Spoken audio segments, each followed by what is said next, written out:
The Girl with the Golden Hair. Once upon a time, in a quiet village surrounded by emerald green hills and fields of wildflowers, lived a girl named Elara. She was no ordinary girl, for her long golden hair shimmered in the sunlight, as if woven from the light itself.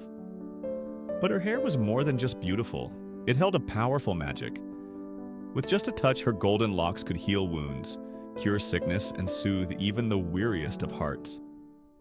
The people of the village adored Elara, for she never hesitated to use her gift to help others. When a child scraped their knee, she would kneel down and let her golden strands brush over the wound, making it disappear as if it had never been there. If an elder fell ill, Elara would sit by their bedside, draping her hair over them, and soon they would regain their strength. She asked for nothing in return. Whenever people tried to repay her with gifts, she would simply smile and say, "Kindness is the greatest gift of all." One day, as Elara helped a young mother soothe her feverish baby, the village square filled with the sound of galloping hooves.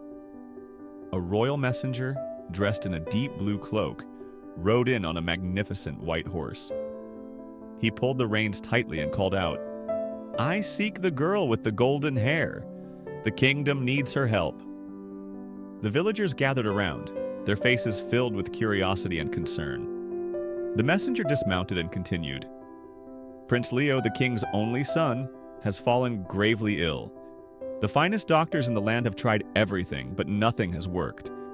The king has heard of the girl with the golden hair and begs her to come to the castle at once." Elara's heart filled with determination. Without hesitation, she nodded and said, "I will go." She packed a small satchel of food, hugged her friends goodbye, and set off on the long journey to the castle. The road to the kingdom was not an easy one. It wound through a thick forest where the trees stood tall and close together, their branches whispering in the wind.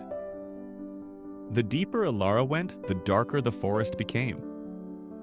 As she walked, she suddenly heard a soft whimpering sound. Following it, she found a small red fox caught in a hunter's trap. The poor creature's leg was wounded, and its golden eyes shone with pain and fear. Elara knelt beside it and spoke in a gentle voice. "Do not be afraid. I will help you." Carefully, she unlatched the trap, setting the fox free. It tried to stand but stumbled, its injury too great. Elara let her golden hair fall over the wounded leg. A warm glow surrounded the little fox, and within moments the wound had vanished. The fox took a few cautious steps, then looked up at Elara with gratitude before darting back into the woods. Elara smiled and continued on her way, feeling the warmth of knowing she had helped yet another creature in need. After hours of walking, she finally reached the castle. It was a grand sight with towering stone walls, gleaming turrets, and banners waving in the wind. But despite its beauty, there was no joy inside. The air was heavy with sorrow. Servants moved about in hushed whispers, their faces filled with worry. The king himself stood at the entrance to the prince's chamber. He was a tall man with weary eyes dressed in deep red robes. When he saw Elara, he rushed forward. "Please," he said, his voice thick with emotion, "save my son." Elara followed the king into the dimly lit room, where Prince Leo lay upon a grand bed, his face pale and his breathing shallow. He looked so weak, as if he barely had the strength to open his eyes. Without wasting a moment, Elara knelt beside him. She took a deep breath, closed her eyes, and let her golden hair flow over his frail body. A soft light filled the room, warm and comforting, like the first rays of the morning sun. Slowly, color returned to the prince's cheeks. His breathing grew stronger. His fingers twitched, then his eyes fluttered open. He looked around, confused at first, then met Elara's gaze. I feel better," he whispered, his voice filled with wonder. The king gasped. "Leo?" He rushed to his son's side, taking his hand. Tears filled his eyes as he turned to Elara. "You have given me back my son." The servants outside heard the news and began to cheer. The joy spread through the castle like wildfire, and soon the entire kingdom was celebrating. The king turned to Elara and said, "You have performed a miracle. I must reward you. Ask for anything: gold, jewels, a place in the palace. Whatever you desire shall be yours."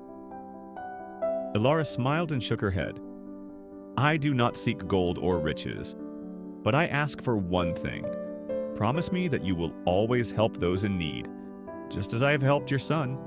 The king placed a hand over his heart and solemnly vowed, "I swear it." True to his word, from that day on, the king ensured that no one in his kingdom was ever turned away in times of need. The palace opened its doors to the sick and the poor, and the kingdom flourished with kindness and generosity. As for Elara, she returned to her village, continuing to use her golden hair to heal and help all who needed her. But the legend of the girl with the golden hair spread far and wide, and people from distant lands came to seek her kindness. One night, as she walked home beneath the twinkling stars, she heard a rustling in the bushes. Out stepped the little red fox she had saved in the forest, its golden eyes bright with recognition. It trotted beside her as if to say, "I remember you." Elara laughed softly and continued her journey, knowing that no matter how far she traveled or how many people she helped, kindness would always find its way back to her. The end. And so Elara continued to share her gift, bringing light and hope wherever she went. Dear listener, this story reminds us that kindness is the greatest magic of all. You don't need golden hair to make a difference. Your words, your actions, and your heart have the power to heal, comfort, and bring joy to others.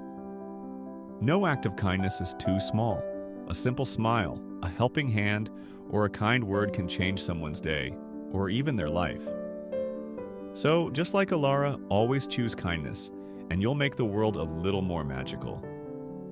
Good night, little one, and sweet dreams.